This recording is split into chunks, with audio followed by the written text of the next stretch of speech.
না, বর্তমান সরকার যেটি বলে যে আপনারা যারা বিএনপির ঘরানার লোক, আপনাদের কাছেই শুধু আওয়ামী লীগ ক্ষমতায় আসলে ধর্ম চলে যায়, উলুদুনি শোনা যায়, তারপর আপনার মসজিদ বন্ধ হয়ে যায়। কিন্তু আওয়ামী লীগ ক্ষমতায় আসার পর গত 5 বছর বা 7 বছরে কয়টি মসজিদ বন্ধ হয়েছে আমাকে বলতে পারবেন আপনি? আওয়ামী লীগ আসার পর আমরা 12 আউলিয়া দেশ ছিল, এখন 13 আউলিয়া পেয়েছি। শামীম ওসমান নিজে পার্লামেন্টে দাঁড়িয়ে বলেছে আমার নেত্রী ওলিয়া উলিয়া হয়ে গেছে। সারি পর একটা ওলিয়া আমরা পেয়েছি, 13 নম্বর আউলিয়া।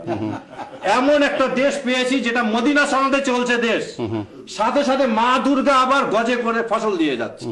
আশ্চর্য দেশ, যে নেত্রী সারা রাত তাহাজ্জুদ পড়ে, সকালে কোরআন শরীফ না পড়ে সে বের হয় না, তার হাতে আলেমদের রক্ত।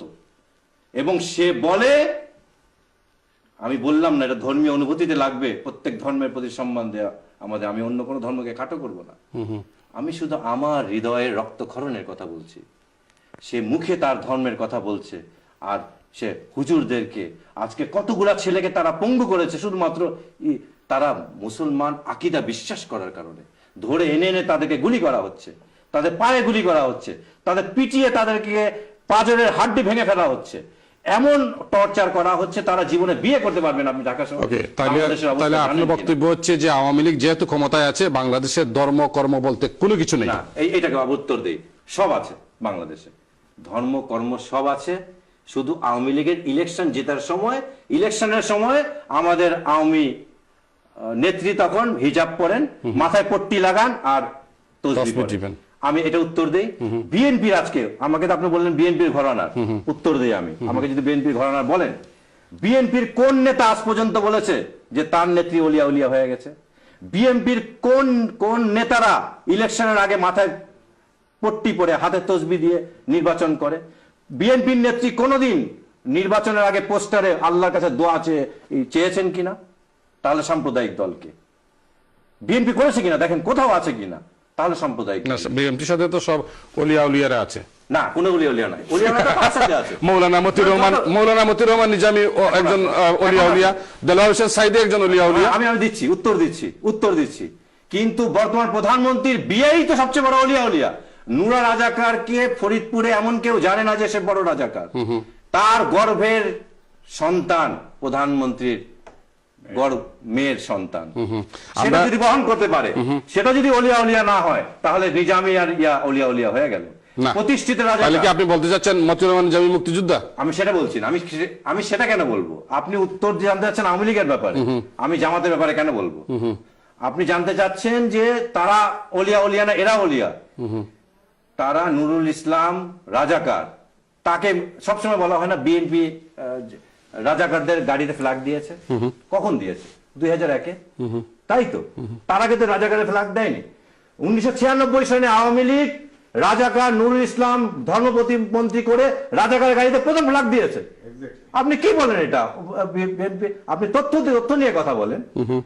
আপনি যদি ভার বহন করতে হয়, আমি কি বলবো, রাজাকারের ভার তো আপনারা ঠিকই বহন করছেন। তাহলে আওয়ামী লীগ একজনের গাড়িতে পতাকা দিয়েছে আপনার বাসায়? ওরা দুইজনের গাড়িতে দিয়েছে। ওরা দুইজনের গাড়িতে। What's the difference between BNP and Awami League? What is the difference? Tell me. কোন ব্যাপারে? মুক্তিযুদ্ধের বিষয়ে? সব বিষয়ে। না, মুক্তিযুদ্ধের বিষয়ে। আওয়ামী লীগ ক্ষমতায় গেলে আমার দেশ বন্ধ করে। না, মুক্তিযুদ্ধে আসেন। ঠিক আছে, মুক্তিযুদ্ধে আসেন। আচ্ছা, আসেন। মুক্তিযুদ্ধের sole distributor Awami League, sole agency তাদের হাতে। চেতনা ব্যবসা তারা করে, চেতনার সবক তারা দেয়। তো এটা তো রক্ষা তোমরা করবা। বিএনপির হয় রাজাকার, ঠিক আছে, রাজাকার নেতারা করছে, জোট করেছে।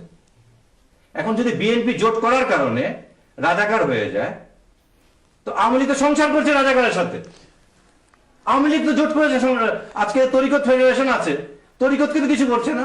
স্বৈরাচারের সাথে আওয়ামী লীগ ঘর করেছে, লং ড্রাইভে গেছে এরশাদের সাথে, সবাই জানে। আর এখন এরশাদের সাথে 2 স্বৈরাচার মেয়ে মিলে এখন একজন বিশ্ব বেহায়া আর একজন স্বঘোষিত জাতীয় বেঈমান। উনি বলেছিলেন 86-তে যে নির্বাচন করবে এরশাদের আন্ডারে সে হবে জাতীয় বেঈমান। সকালে বলেছে জাতীয় বেঈমান, রাত্রে হয়ে গেছে উনি ইলেকশনে চলে গেছেন। এই স্বৈরাচারের সাথে মিলে 2 স্বৈরাচার মিলে এখন ডিজিটাল স্বৈরাচার দেশ চালাচ্ছে। এই কথা তো কেউ বলে না। স্বৈরাচারের সাথে তো বিএনপি কোনোদিন জাতীয় পার্টির সাথে ইলেকশন করেন। এখন যে ইনু বঙ্গবন্ধু মৃত্যুর পর ট্যাঙ্কে উঠে জুতা খুলে নাচ নেচেছে, তার বাড়ি অ্যাটাক করেছে, যে মতিয়া বঙ্গবন্ধু চামড়া নিয়ে ডুগডুগে খেলতে চেয়েছে, তারা এখন মুজিবের আদর্শ প্রচার করছে, সেটা কেউ বলে না, সেটা তো আপনারা বলছেন না। এখন আপনি তো কটাক্ষ করতেই পারেন।